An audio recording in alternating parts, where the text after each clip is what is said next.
नाशिक जिल्ह्याच्या कळवण या आदिवासी तालुक्यातल्या भातवण इथल्या शेतकऱ्यानं केंद्र सरकारच्या महात्मा गांधी रोजगार हमी योजनेचा लाभ घेऊन जिरायती शेतीचं बागायती शेतीमध्ये रूपांतर केलं। आपल्या आयुष्यामध्ये परिवर्तन साधणारे योगेश जाधव या शेतकऱ्याचा आदर्श इतर शेतकऱ्यांनीही ठेवावा आणि आपापलं जीवनमान उंचवावं असं आवाहन केंद्रीय राज्यमंत्री रावसाहेब दानवे यांनी आज केलं। त्यांच्या हस्ते या शेतकऱ्याचा सन्मान करण्यात आला, त्यावेळी ते बोलत होते। जाधव यांना आपल्या शेतामध्ये पक्की विहीर बांधणं शक्य झालं, त्यामुळे खरीप आणि रब्बी अशा दोन्ही हंगामांमध्ये त्यांना आता कांदा, ऊस आणि मका अशी वेगवेगळी पिकं घेता येतात। पर्यायानं त्यांच्या आर्थिक उत्पन्नामध्येही वाढ झाली आहे।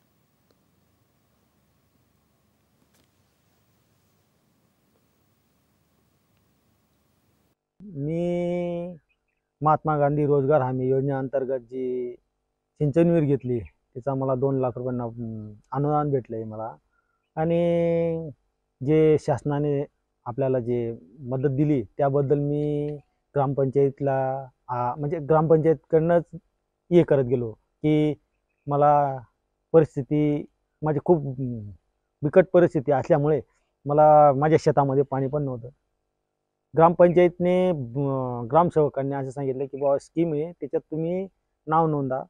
त्याच्यात त्यांनी मला नाव नोंदण्यासाठी मदत केली। त्यांनी कागदपत्र वगैरे भरपूर डॉक्युमेंट गोळा केले। ते जोडून मला ती सिंचन विहिरीचा लाभ भेटल्याबद्दल शासनाचा मी खूप आभारी आहे।